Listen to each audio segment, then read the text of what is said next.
Hey guys, Cloudy Hayes back for part 2 of Make Gold in 2024. In this video, we will be covering a lot of topics, including gathering farms, open world farms, legacy raids, tips for being successful on the auction house, and a complete list of every dungeon that's worthy of farming. I've spent the last month prepping for this video, and I've spent a lot of time testing farms and seeing what makes gold and what doesn't. This guide will be broken down into sections in case you're looking for something particular.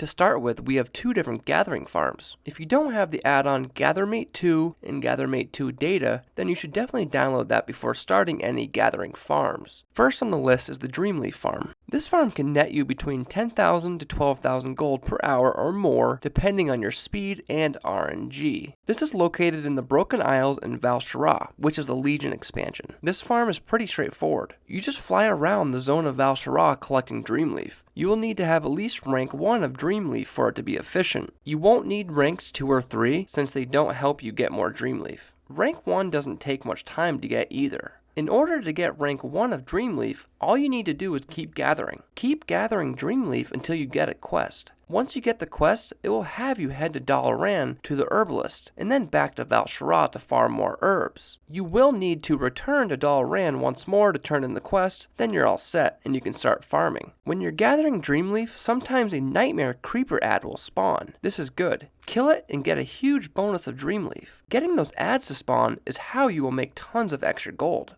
Also, this zone is littered with Dreamleaf nodes. They are literally everywhere. You're going from one node to the next. Trust me, you won't have issues finding your next node, and that's the reason why this farm is so viable. Nobody is out here farming, and there are millions of herbs to farm. Also, Dreamleaf has a massive daily sell rate of 41,000 sold per day, so you should have no issue selling these on the auction house. You should always check the auction house price of Dreamleaf before doing this farm. If Dreamleaf is over 5 gold, then you're good to go and farm, but ideally you want to see it around 7 gold or higher. Overall, a solid farm. The next gathering farm we have is a quintuple herb farm, meaning we will be farming 5 different herbs all at once. This farm is located in Kalimdor in Feralas. There's no prep required for this farm, and it can yield you anywhere from 7 to 10,000 gold per hour or more depending on how fast you can farm. This farm is pretty straightforward. You just simply fly around and gather every herb you see. We will be gathering Khadgar's Whiskers, Fadeleaf, Goldthorn, Blindweed, and King's Blood. This zone is flooded with herbs, everywhere you see. The key to making this farm efficient is to make sure you're non-stop gathering and as fast as you possibly can. Start from one side of the zone and make your way to the other side zigzagging gathering herbs. The majority of the herbs will be found around the southeast side of Dire Mall. You can stay here the entire time because the herbs respawn pretty quickly. The Goldthorn herb is the best one you can find, and it sells for the most amount of gold, but all the rest do sell for a decent amount as well, so it's definitely worth to farm them all. Use GatherMate data to find the best route for yourself. Out of the 5 herbs we are gathering, Fadeleaf does have the lowest sell rate, so if you have multiple herbs on your minimap and you're deciding on which node to fly to next, you can steer away from the Fadeleaf, but I still do pick it up. Overall, I enjoy this farm because you're farming all different kinds of herbs, and it keeps it interesting.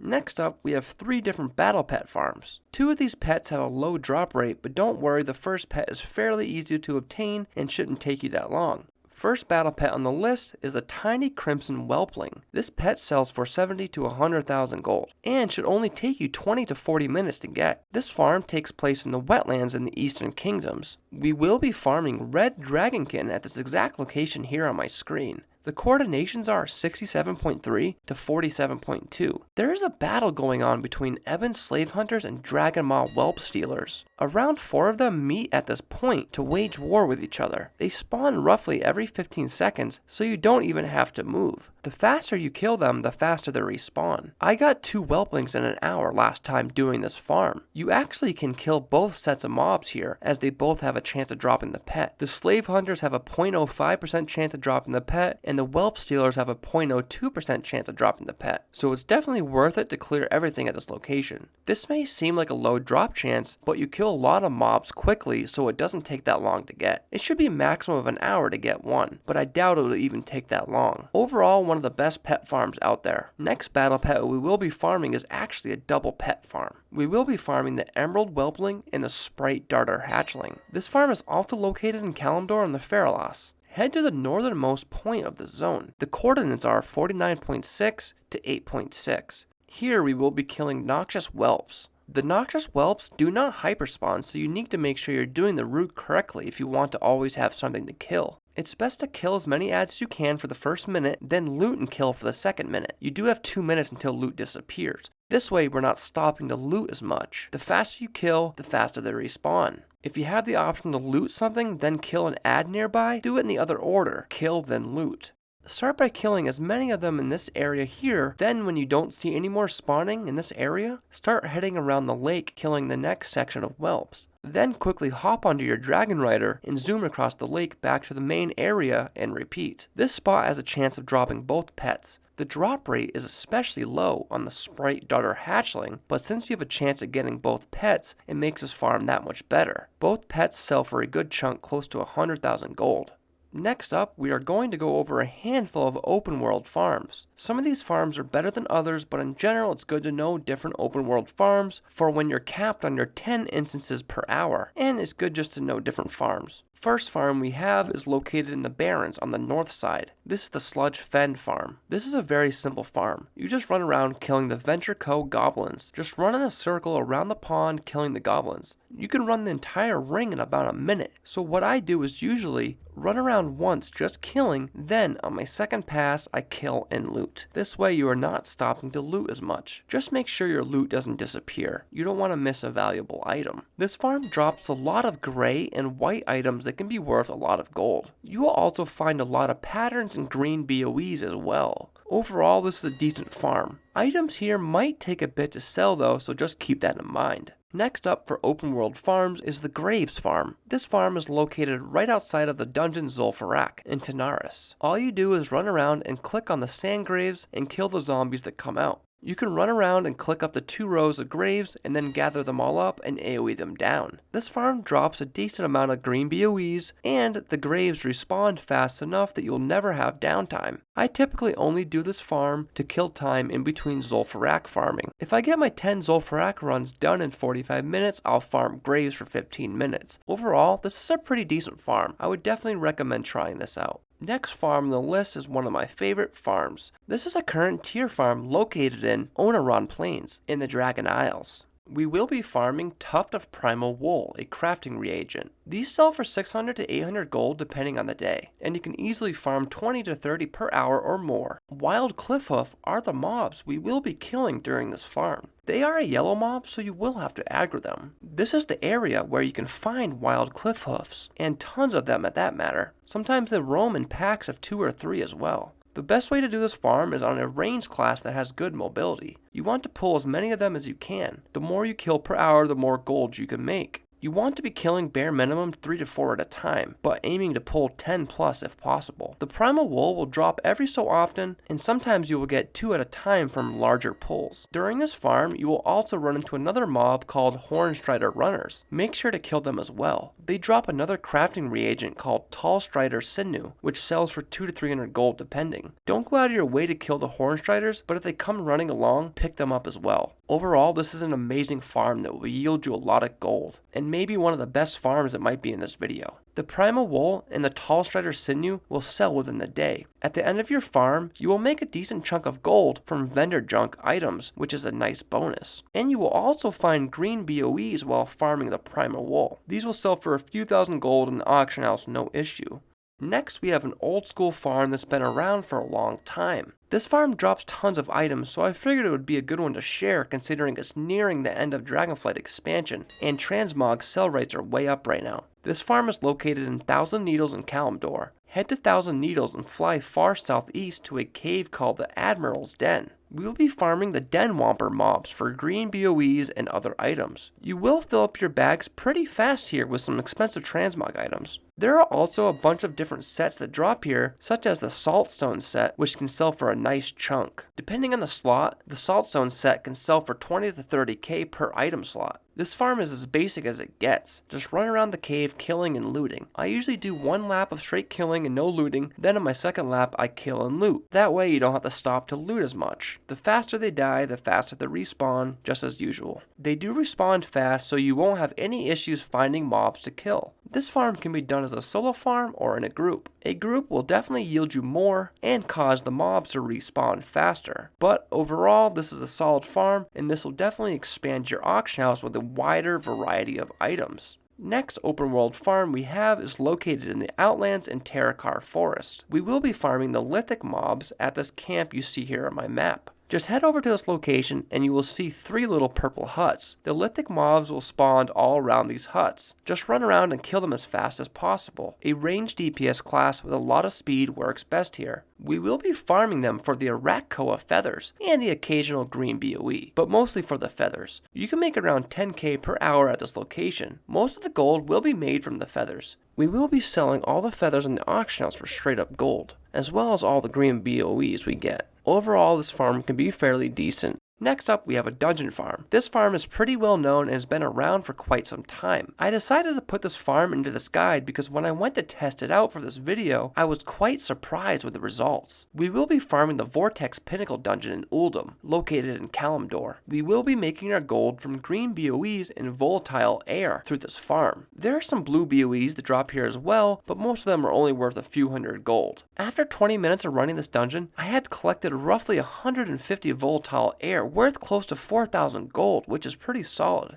Volatile air has a pretty solid sell rate as well, so they should sell within the day. You will get a decent amount of green BOEs that are worth 500 gold all the way up to a few thousand gold apiece, and these green BOEs also have a decent sell rate as well. In this next section, I am going to go over every single dungeon in the game that is worthy of farming for rare items, transmog pieces, and green BOEs. I'm only going to do a fast summary of each dungeon since the list is fairly large. I'm going to give you guys a few quick tips for resetting dungeons before we start. For druids, you can use your Dreamwalk ability to port to the Emerald Dream, then when you press it again, you teleport outside of the dungeon you were just in. Monks can use Zen Pilgrimage to do the same thing as well. And lastly, if you're neither of these classes, then you can use the custom group trick. All you do is simply open the group finder menu, click pre-made groups, then make a custom group. You can do this at the start of the dungeon. Then when you're ready to leave the instance, just simply right click your portrait and leave the instance group. It does take 1 minute for you to teleport out of the dungeon, so make sure to time it appropriately. Now for our list of dungeons. Starting with vanilla dungeons, first on the list is Maraudon. Maraudon is by far one of the best vanilla dungeons to fill your auction house up with items. It has a large variety of items and tons of herbs that sell instantly. The best way to farm this dungeon is to run from one entrance to the other, reset, and then run back the other way. It should only take you 6 to 7 minutes to run. Next dungeon we have is Blackrock Depths. Blackrock Depths has the most mobs out of any vanilla dungeon, and just like Maraudon, will fill your auction house with items quickly. Finding the best route here can be challenging. Ideally, there are 2 main routes. The first route, where you end up in the Black Vault room to loot the coffer chests, then make a custom group and leave it so you can port out of the dungeon quickly. This route takes roughly 6 minutes to complete. Then the second route is a full clear, and at the end of the run, you will end up back at the entrance of the dungeon. This route takes roughly 8 to 9 minutes to complete.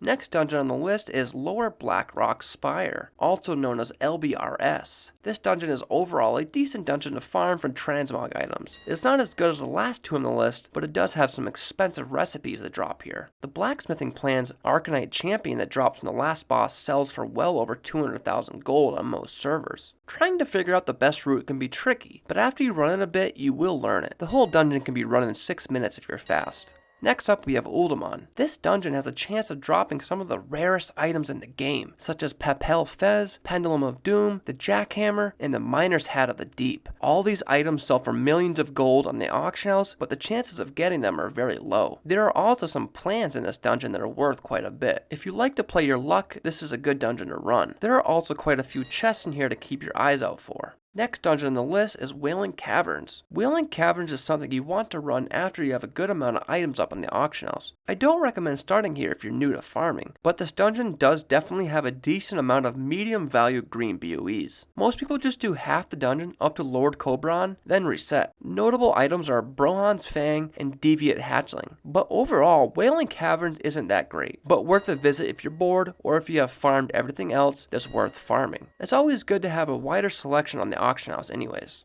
Next on the list is Razorfen Crawl, one of my favorite dungeons to farm. This dungeon is fast and easy, and there are quite a bit of extremely rare BOE blue items that have a chance of dropping, with some worth up to 500,000 gold. You can do 10 runs in 35 to 40 minutes with ease, and you will have a full bag of greens. Lots of items drop here. Overall, a solid dungeon to farm. Next up is Razorfen Downs. This dungeon has a solid amount of loot, definitely not as many as Razorfen Crawl, but still decent. It's fairly small, so it makes for a fast run. Also, there's a path that leads to the exit for easy resets. Or you can do the group finder technique if you want to be even faster. You will have to time it exactly 1 minute before you're about to finish though. Next dungeon we have is Shadowfang Keep. This dungeon has a chance to drop the Shadowfang Dagger. The Shadowfang Dagger sells for millions of gold, but a very low drop chance. This dungeon is definitely worth running since there are multiple big ticket items that have a chance of dropping here. But again, I don't recommend farming this dungeon until you have a base of items first. Next dungeon we have is Zul'Farrak. Again, another great dungeon for filling up your bags with green BOEs. This dungeon has a decent amount of medium value blue BOE items that can drop from trash. You can clear the entire dungeon in less than 5 minutes as well. This is a great dungeon to start off with if you're new to transmog farming. Next dungeon on the list is Gnomergan. This dungeon is pretty big and there's a lot of running around, but overall it's still a fairly decent farm. There is quite a bit of trash to kill, so you do end up with a decent amount of BOEs by the end of one run, but it's definitely not a starter dungeon. The main reason to farm this dungeon is for the Hotshots pilot gloves and the Cavern Deep trudges. They do have a higher chance from dropping off bosses, so make sure to kill all the bosses in the dungeon. Next dungeon we have Stratholme Deadside. The best way to get to this dungeon is by using the East Gate wall entrance as you see here on my screen. This is another dungeon that is fast to clear. You will find a lot of the same set items here as you will find in other dungeons. Overall though, it does drop a decent amount of green BOEs. One great thing about this dungeon is that you have a chance of getting the Death Charger's range from killing the last boss, which is worth it on its own. That mount is one of the most farmed mounts in WoW history. Last vanilla dungeon on our list is Dire Maul. Dire Maul has 3 different entrances, north, west, and east. Each is basically a separate dungeon. This is one of those dungeons that will take some time to learn to understand where everything is. One of the main reasons people come here is to farm for a Dusty Tome. A Dusty Tome is a random spawn in Dire Maul and has an 80% chance to contain a thoroughly read copy of Nat's Pagel's Guide to Extreme England. One of the items needed for paladins to acquire a hidden artifact skin for an old artifact weapon. If you do decide to farm Dire Maul, just to note they do all share a lockout, so farm all 3 dungeons before resetting. Overall, this is a decent farm and does have a semi-decent amount of green BOEs. Next, we have dungeons from the Burning Crusade expansion. TBC transmog dungeon farming is definitely not as good as the dungeons in vanilla are, but you should definitely still farm them to widen your auction house with a variety of items. Some of the items are still pretty valuable and can sell decently fast. I recommend spending less time in these dungeons than others though. First dungeon we have is Hellfire Ramparts. Can be run on heroic or normal. If heroic, don't kill the bosses. Same goes with all the TBC dungeons. This dungeon can be fully cleared in 2 to 3 minutes. Tons of green items here. Great way to quickly get your hands on some BOEs. Nothing worth a whole lot though, but a few hundred gold apiece can quickly add up. Next Burning Crusade dungeon on the list is Sethic Halls. This is a really fast dungeon with a bunch of mobs. You do end up at the entrance after you kill the last boss, which is nice for resetting quickly. You will cap out at 10 instances per hour in about 30 minutes, so you will need to find a non-dungeon farm to do after you're done with your 10 runs. Next up, we have the Mana Tombs, one of the most farmed TBC dungeons. You have a path to the entrance near the last boss, same as Sethic Halls. This dungeon is mainly farmed for Corium and Eternium Prism keys. You will need to be revered in order to farm the keys. Takes quite a bit of farming to hit revered, but once you are, you can make a decent amount of gold from the prison keys. Next TBC dungeon on the list is the Underbog. Here you'll get Motes of Life and various herbs throughout the dungeon. A lot of herbs you can gather inside the dungeon as well, and semi-decent for green BOEs. Next dungeon we have is the Mechanar. Solid dungeon for farming some TBC era transmog items. You can also find patterns here worth a medium amount of gold.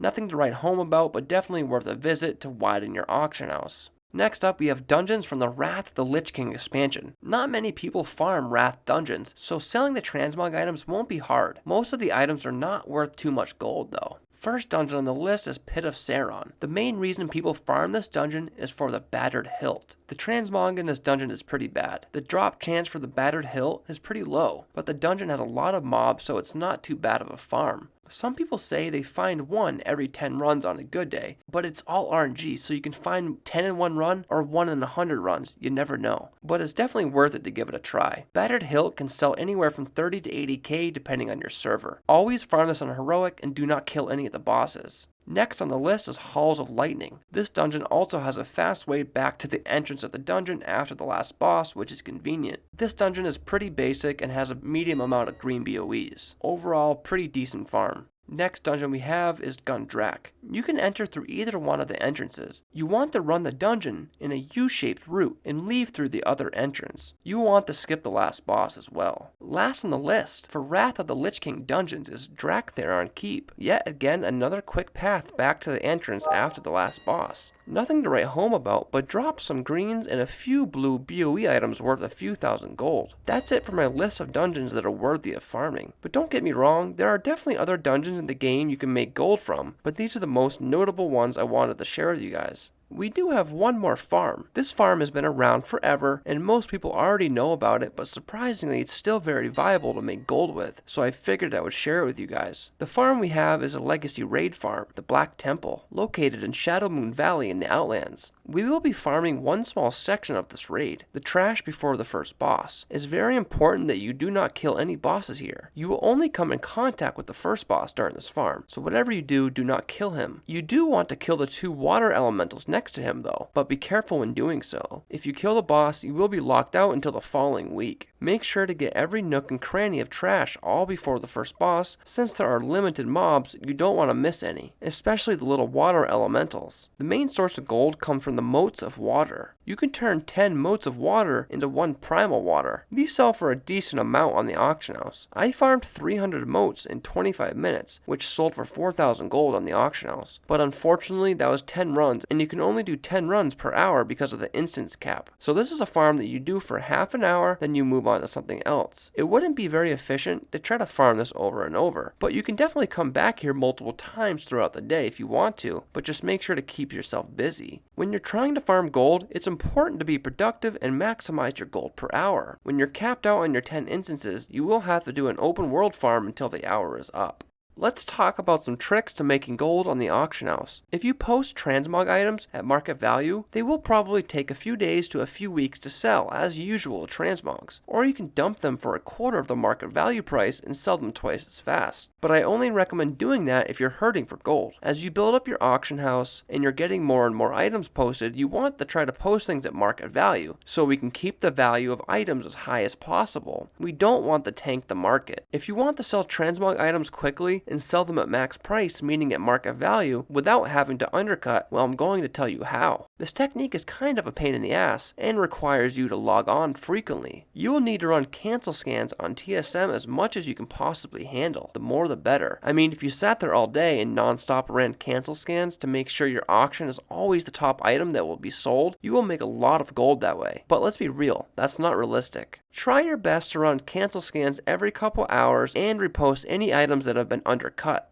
There are thousands and thousands of transmog items selling every single day, but the reason it takes so long to sell yours is because you're getting undercut and someone else is getting the sale. This is why we want to run as many cancel scans as possible, especially with transmog items. When running cancel scans, there is an efficient way to do it so we don't have to scan thousands of items, taking a very long time. The best way to run cancel scans is to have your TSM group set up properly. If you make a special group within your TSM that has specific items that you want to run a cancel scan with, it will save you a lot of time. Basically take all of your top selling items and or items with the highest sell rates or items that are most valuable and put them all into a group. Then you can select that group when you're running your cancel scans to avoid having to scan your entire auction house, which will take forever. Running cancel scans can be tiring, and personally I don't have the patience for it. I just constantly am farming and posting everything I get. I repost my items after they expire, but if you want to make more gold, then run cancel scans for sure. Overall, it takes time to make gold. It's not something that can be taught overnight, but I do hope this video helps you guys make some gold before the War Within drops. From here on out, I will be posting more gold making videos on a regular basis. Please feel free to leave feedback in the comments. I also want to say thank you to everyone who has supported me so far. I am coming pretty close to hitting 1,000 subscribers, and I wouldn't be where I'm at now if it wasn't for all of you guys that are watching my videos, commenting on my videos, and even subscribing to my channel. You guys are amazing, and I can't thank you enough. That's it for this video, and I'll see you in the next one. Cloudy Haze out.